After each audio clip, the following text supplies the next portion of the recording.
하나님 말씀 받도록 하겠습니다. 오늘 우리에게 주신 하나님 말씀은 누가복음 2장 8절부터 14절까지 말씀입니다. 누가복음 2장 8절부터 14절까지 말씀인데요. 우리 성경책 있는 친구들은요, 성경책을 꺼내서 말씀을 찾아주세요. 누가복음 2장 8절에서 14절까지 말씀. 자, 누가복음 2장 8절에서 14절까지 말씀이고요. 말씀의 제목은 진짜 기쁜 소식입니다. 진짜 기쁜 소식.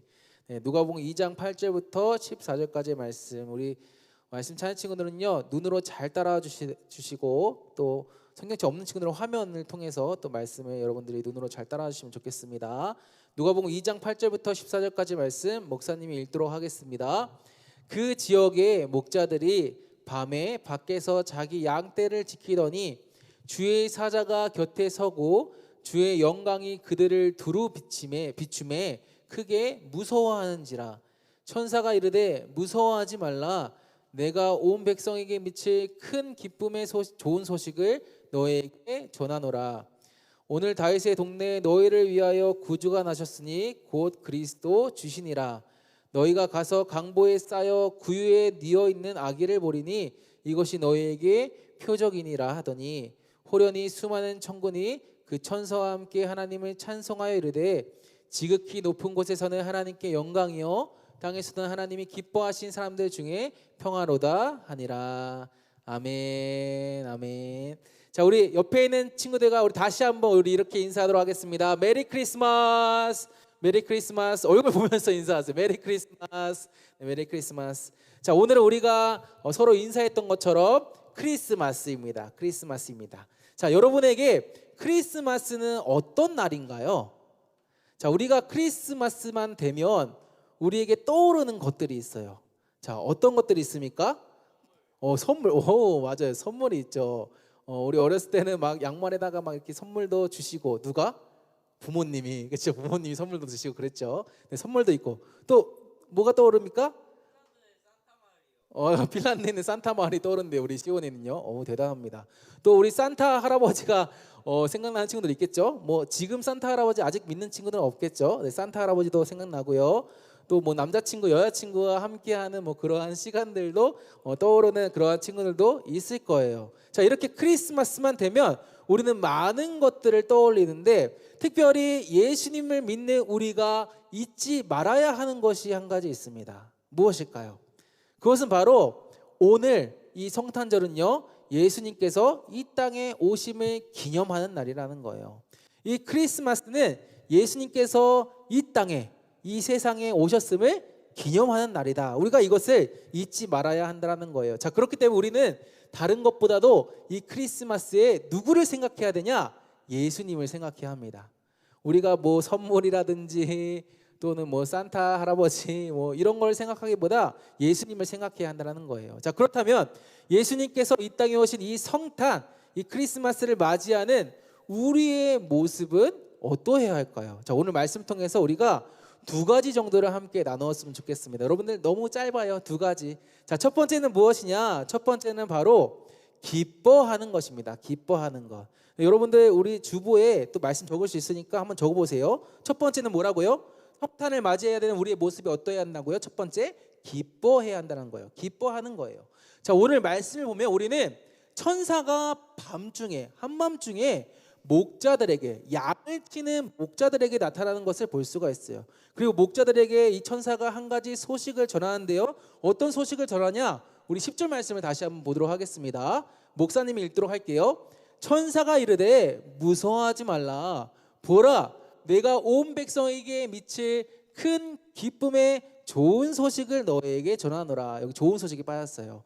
자, 천사가 뭐라고 말해요? 지금 목자들에게 무서워하지 말라라고 말하죠. 자, 그리고 또 뭐라고 말합니까? 온 백성에게 미칠 큰 기쁨의 좋은 소식을 너희에게 내가 전한다라고 지금 천사가 말하고 있어요. 자, 여러분, 큰 기쁜 소식은 뭘까요? 큰 기쁜 소식. 자, 우리가 한 가지 한번 생각해 봤으면 좋겠어요. 자, 우리에게 있어서 기쁨은 언제 생기나요? 자, 여러분은 언제 가장 기뻐합니까? 자, 목사님은요, 엊그제 기쁜 소식이 있었습니다. 엊그제 목사님에게 기쁜 소식이 있었어요. 뭐냐? 바로 목사님 둘째 아들이 태어났어요. 엊그제. 오, 네. 야, 네. 엊그제 태어났어. 깜짝 놀랐지. 목사님도 깜짝 놀랐어요. 원래는 다음 주 월요일 날 태어날 예정이었거든요. 그런데 갑자기 목사님 아내 배가 아파가지고 병원에 갔더니 수술을 해야 된대. 그래서 엊그제 제왕절개 수술을 해가지고요. 둘째를 일찍 만나게 됐어요. 자, 그래서 목사님이 이제 신생아실에서 둘째를 이렇게 보는데 얼마나 기뻐한지 몰라요. 네. 여러분들 나중에 한번 경험해 보세요. 네, 여러분들 결혼해서 뭐 아기도 낳고 한번 경험해 봤으면 좋겠어요. 너무 기뻤어요. 막 얼굴을 보자마자 막 눈물이 나오기도 하고요. 뭐 얼굴을 보자마자 막 시간이 멈춘 것처럼, 뭐 그 순간 시간이 멈춘 것처럼 그 아이만 보이고 막 그랬습니다. 그럴 정도로 목사님 어마어마하게 기뻤는데요. 여러분, 이처럼 우리는 무언가 좋은 일이 생길 때 기뻐하죠. 그렇죠? 좋은 일이 없는데 기뻐할 수 있어요, 없어요? 없어요. 물론 기뻐하는 친구가 있을 수도 있지만 좋은 일이 없는데 기뻐하는 것은 쉽지가 않아요. 좋은 일이 없을 때 기뻐하는 것은 어렵다라는 거예요. 자, 예를 들어서 내가 성적이 떨어졌어요. 여러분들, 내가 공부 열심히 했는데 성적이 떨어졌어요. 그러면 기뻐할 수 있습니까, 없습니까? 기뻐할 수 없죠. 성적이 떨어졌는데 기뻐하는 친구 있어요? 와, 성적 떨어졌다, 너무 기쁘다 하는 친구? 없잖아요. 그렇죠? 자, 그리고 내가 어디가 아파, 막 갑자기 몸이 아파, 기뻐하는 친구 있습니까? 없어요. 내가 몸이 아픈데 와, 나 몸 아프대, 나 병 있대, 기뻐하는 사람 없어요. 자, 그런데 반대로 나에게 갑자기 생각지도 못한 꽁돈이 생겼어. 오늘 성탄절이라고 엄마가 나한테 용돈을 5만 원을 주네? 기뻐요, 안 기뻐? 기뻐요. 기뻐. 네, 오늘 주실까 안 주실까? 몰라요, 목사님은. 자, 내가 집에 갔는데 막 크리스마스라고 막 선물을 준비해 주셨어. 기뻐, 안 기뻐? 기뻐요. 이렇게 우리는 나에게 기쁜 일이 있을 때 기뻐할 수 있다는 거예요. 다시 말해서 좀 더 쉽게 말하면 나와 관계되는, 그러니까 나와 상관이 있는 어떠한 기쁜 일이 있을 때 이것이 우리에게 있어서 진짜 기쁜 소식이 될 수 있다는 거예요. 자, 그런데 오늘 말씀에서 천사가 뭐라고 말해요?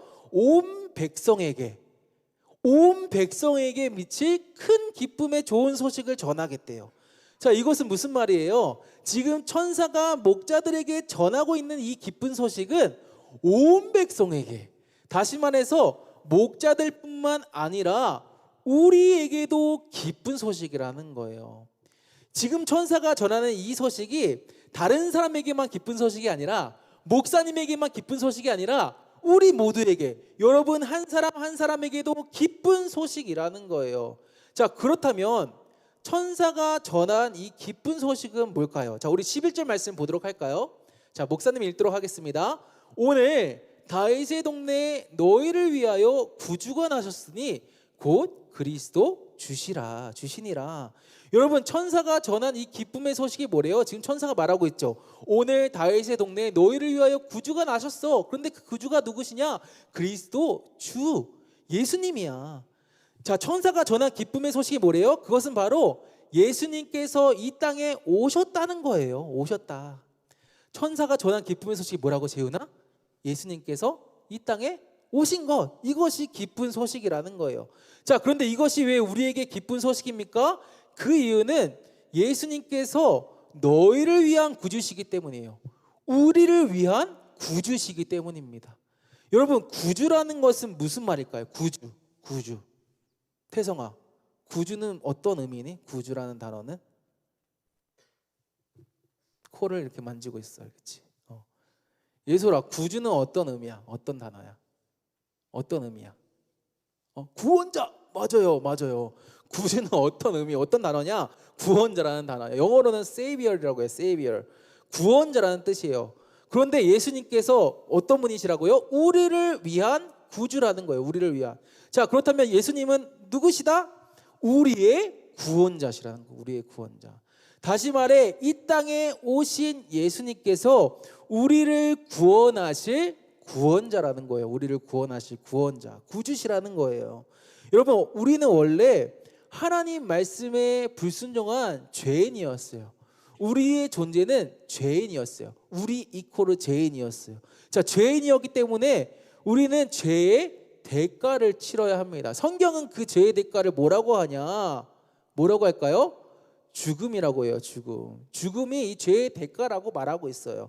자, 그렇기 때문에 죄인의 우리는 원래는 영원한 죽음, 지옥에 가야 할 존재였어요. 자, 그런데 하나님께서 그러 우리를 사랑하셔서 어떻게 하셨어요? 우리를 대신해서 우리의 죄의 값을 대신 치를 자신의 아들을 보내셨어. 우리 이거 많이 듣던 내용이잖아, 그치? 하나님께서 죄인의 우리를 사랑하셔서 우리를 대신하여 우리의 죄의 값을 대신 치를 자신의 아들을 보내셨다는 거예요. 우리 스스로는 우리의 죄의 문제를 해결할 수 없기 때문에 하나님께서 자신의 아들을 보내셔서 우리의 죄의 값을 대신 치르게 하시고, 그래서 이제는 그 하나님의 아들을 믿는 자마다 영생을 얻는, 구원을 얻게 하셨다는 거예요. 그런데 그분이 누구시다? 그 하나님 아들이 누구시다? 바로 예수님이라는 거예요. 예수님께서 우리를 대신하여 이 땅에 오셔서 우리의 죄의 값을 대신 치르신 분이라는 거죠. 자, 여러분, 만약에 내가 어떤 위기 상황에 놓여 있어. 우리가 한번 가정해 봅시다. 지금 우리가 성탄 감사 예배를 막 드리고 있는데 갑자기 불이 났어. 저기 뒤에 라디에이터에서 불이 났네? 지금 안 났어요. 불이 났다고 가정을 해봅시다. 자, 그래서 탈출했는데 탈출을 못했어. 불이 너무 빠르게 번져가지고 우리가 나갈 수 있는 그런 탈출구가 없어. 그래서 우리가 다 여기 갇혀 있어. 그런데 갑자기 저 문을 누군가 확 열더니 들어왔어. 누구야? 소방관이 들어왔어. 자, 그렇다면 이 문을 뚫고 들어온 소방관은 우리에게 어떠한 존재예요? 따봉이지, 따봉. 이 소방관 반가워요, 안 반가워요? 반가워. 우리 꼼짝없이 죽게 되었는데 소방관이 우리를 구해주러 왔기 때문에 이 소방관의 이 존재는 우리에게 있어서 너무나도 반가운 존재라는 거예요. 소방관이 이 교회에 와서 여기 뚫고 들어왔다는 이 소식은 우리에게 있어 어떤 소식이에요? 가장 기쁜 소식이잖아요. 그렇죠? 마찬가지로 지금 예수님께서 이 땅에 오신 것이 이러한 의미라는 거예요. 이러한 의미다. 예수님께서 이 땅에 오신 것이 그냥 산책하러 오신 게 아니라는 거예요. 나들이 하러 오신 게 아니야. 예수님께서 이 땅에 오신 것이 그냥 심심해서 이 땅에 오셨다는 게 아니에요. 예수님께서 이 땅에 오신 것은요, 나를 살리기 위해서, 나의 죄를 해결하기 위해서, 그래서 나를 구원하기 위해서 이 땅에 오셨다라는 거예요. 자, 그렇기 때문에 이 사실을 아는 우리는 어떻게 반응해야 할까요? 어떻게 반응해야 될까?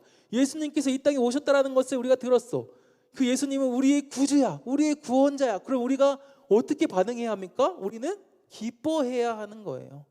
크리스마스 때 우리가 다른 것으로 기뻐하는 것이 아니라, 그냥 쉬는 날이어서 기뻐하는 것이 아니라, 막 선물을 받아서 기뻐하는 것이 아니라, 남자친구 여자친구랑 좋은 시간 보내서 기뻐하는 것이 아니라, 나의 구원자이신 예수님께서 이 땅에 오신 것으로 우리는 기뻐해야 한다라는 거예요. 이것이 크리스마스를 맞이하는, 성탄절을 맞이하는 우리의 모습이어야 한다라는 것이죠. 자, 그렇다면 두 번째는 무엇일까? 첫 번째는 기뻐하는 거야. 기뻐하는 것이 우리가 크리스마스를 맞이하는 우리의 모습이야. 자, 그러면 두 번째는 뭘까요? 두 번째는요, 이 기쁜 소식을 전하는 거예요. 전하는 거. 시우라, 두 번째는 뭐라고? 이 기쁜 소식을 어떻게 한다? 전하는 거. 여러분, 기쁜 소식을 들은 사람의 가장 자연스러운 반응은요, 바로 기쁜 소식을 전하는 겁니다. 전하는 거예요.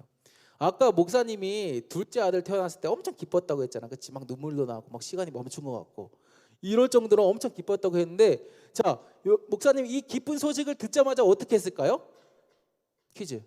어떻게 했을까? 다니엘 어떻게 했을까? 목사님이 모르겠어? 어떻게 했을까요? 목사님 이 둘째가 태어났어. 이 소식을 들었어. 간호사를 통해서 태어났어요. 건강하게 태어났어요. 울었어요. 이 기쁜 소식을 들었어. 어떻게 했을까? 목사님이 바로 전화를 했죠. 누구에게 전화했을까? 부모님에게 전화했죠. 아버지 잘 태어났대요. 산모도 건강하대요. 아기도 건강합니다. 전화했어요. 또 누구에게 전화했을까? 목사님들한테 연락했죠. 목사님들 기도해 주셔서 감사합니다. 잘 태어났어요. 또 누구에게 연락했을까요? 선생님들한테 연락했죠. 선생님 감사합니다. 잘 태어났어요. 자, 왜 목사님이 이렇게 막 연락하고 전화하고 그랬을까요? 너무너무 기쁜 소식이기 때문이죠. 그렇죠? 이것이 목사님 혼자만 알기에는 너무나도 아까운, 막 전하고 싶은 기쁜 소식이기 때문에 목사님 막 연락도 하고 전화도 한 거죠. 이처럼 여러분, 우리는요, 우리에게 기쁜 소식을 막 사람들에게 전하려고 해요. 알리려고 해요. 자, 그런데 여러분, 예수님께서 이 땅에 오신 이 사실은요, 우리에게만 기쁜 소식은 아니죠. 그렇죠? 우리에게 기쁜 소식도 막 전하려고 하는데, 예수님께서 이 땅에 오신 이 사실은 우리에게만 기쁜 소식이 아니라는 거예요. 이것은요, 아까 천사가 이야기했던 것처럼 온 백성에게 미칠 기쁜 소식이에요. 이것이 우리에게뿐만 아니라 우리 주변의 많은 사람들에게도 미치는 기쁜 소식이라는 거예요. 그렇기 때문에 여러분, 우리는 이 기쁜 소식을 어떻게 돼요? 전해야 합니다. 그런데 중요한 사실은 아직 우리 주변에는 이 소식을 듣지 못한 사람들이 있다라는 거예요. 우리는요, 알아요. 우리는 예수님께서 이 땅에 오셔서 우리를 대신하여 십자가에 돌아가시고 부활하심으로 우리의 모든 죄값을 대신 치르시고 우리의 죄의 문제를 해결해 주셔서, 그래서 이제는 예수를 믿는 자마다 멸망하지 않고 구원받는 것을 우리는 알아요. 우리는 알아. 자, 그런데 우리 주변에는 여전히 이 기쁜 소식을 듣지 못해서 여전히 기뻐하지 못하는 사람들이 있다라는 거예요. 이건 남 얘기가 아니라 여러분 주변의 친구들이나 또 여러분 주변의 가족들 중에서 아직은 예수님을 알지 못하고 크리스마스의 진정한 의미에 대해서 모르는 사람들이 있다라는 거예요. 예수님께서 이 땅에 오신 것이 진짜 큰 기쁨인데, 이것이 절대로 사라지지 않는 기쁨이고 이것이 영원한 기쁨인데, 아직도 이것을 몰라서 이 세상에 사라지는 기쁨들을 막 추구하고 이 세상에 사라지는 기쁨들을 막 따라 살아가는 그러한 사람들이 있다라는 거예요. 자, 그렇기 때문에 여러분, 우리는 어떻게 합니까? 이 진짜 기쁜 소식을 먼저 들은 우리는 어떻게 해야 돼요? 이제는 우리는 전해야 되겠죠. 여러분, 그것이 기쁜 소식이 아닙니다. 진짜 기쁜 소식이 있어요 라고 전해야 합니다. 이 기쁜 소식을 우리 혼자만 아는 것이 아니라 주변의 사람들에게 전하고 함께 기쁨을 누려야 한다는 거예요. 자, 그럼 여러분, 한 가지 더 질문이 있어요. 이것만 하고 마무리할 건데, 우리가 어떻게 하면 기쁜 소식을 전할 수 있을까요? 어떻게 하면 이 기쁜 소식, 예수님께서 이 땅에 오셨다는 이 기쁜 소식을 전할 수 있습니까? 어떤 모습으로 전해야 됩니까? 신나게 전해야 되겠지. 그렇지? 예수님께서 이 땅에 오셨으면 신나게 전해야 돼. 막 우울해하면서 예수님이 이 땅에 오셨다 이렇게 전하는 게 아니라 신나게, 또 담대함으로 우리가 전해야 한다는 거예요. 우리가 할 수 있는 모든 방법을 다 동원해서 우리가 전해야 합니다. 이것이 바로 진짜 기쁜 소식을 들은 우리의 모습이어야 한다는 거예요. 자, 여러분, 말씀을 맺겠습니다. 자, 오늘은 크리스마스예요. 오늘은 성탄절입니다. 여러분에게 있어서 성탄절은 어떤 날인가요? 목사님이 처음 설교 시작할 때도 여러분에게 질문했는데, 여러분에게 있어서 성탄절은 어떤 날입니까? 여러분, 이 크리스마스, 이 성탄절은요, 다른 날이 아니에요. 이 날은요, 그냥 쉬는 날이 아닙니다. 이 날은 그냥 케이크를 자르고 촛불을 불고 함께 파티하고 선물을 나누는 그런 날이 아니에요. 뭐 그럴 수도 있겠죠. 그런데 그것만을 위한 날이 아니에요. 여러분, 크리스마스, 이 성탄절은요, 하나님의 아들이신 예수님께서 이 땅에 오신 날이에요. 우리는 이것을 잊지 말아야 돼. 우리는 다른 거 다 잊어도 이거 잊지 말아야 돼요. 이 크리스마스, 이 성탄절이 어떤 날이라고요? 하나님의 아들이신 예수님께서 이 땅에 오신 날이다. 예수님께서 우리를 구원하기 위해, 우리를 위한 구주로 이 땅에 오신 날이에요. 자, 그렇기 때문에 크리스마스, 이 성탄절을 맞이하는 우리의 모습은 어떠해야 합니까? 우리는 우리를 위해 이 땅에 구주로 오신 예수님으로 인해서 기뻐해야 합니다. 기뻐해야 돼요. 오늘 하루 동안 막 기뻐했으면 좋겠어. 근데 다른 것을 기뻐하기보다 예수님 한 분으로 기뻐했으면 좋겠습니다. 예수님 오셨네요. 저를 위해서 이 땅에 오셨네요. 그래서 저를 구원해 주셨네요. 감사합니다. 여러분들이 기뻐하고 감사하고 찬양했으면 좋겠습니다. 더 나아가서 우리는요, 우리 주변에 아직 이 기쁜 소식을 듣지 못한 사람들에게 진짜 기쁜 소식을 전해야 합니다. 아직 기쁜 소식을 듣지 못한 가족들 있나요? 친구들 있나요? 그렇다면 우리는 그 친구, 그 가족들에게 이 기쁜 소식을 전해야 합니다. 자, 오늘 하루 여러분들 성탄을 맞이하는 우리의 모습이 이러한 모습 되었으면 좋겠어요. 그냥 오늘 하루 뭐 맛있는 거 먹고 케이크 먹고 선물 나누고 파티하고 그냥 이렇게 보내는 것이 아니라 우리가 앞에서 함께 나눴던 것처럼 예수님으로 인해서 기뻐하고 감사하고 찬양하며 또 이 기쁜 소식을 함께 전하며 누리는 그런 여러분들 되었으면 좋겠습니다. 그래서 아무 의미 없이 성탄을 보내는 것이 아니라 예수님께 오심으로 더 기뻐하고 그 기쁨을 나누는 우리 중능부 우리 여러분들 되기를 주님의 이름으로 축복합니다.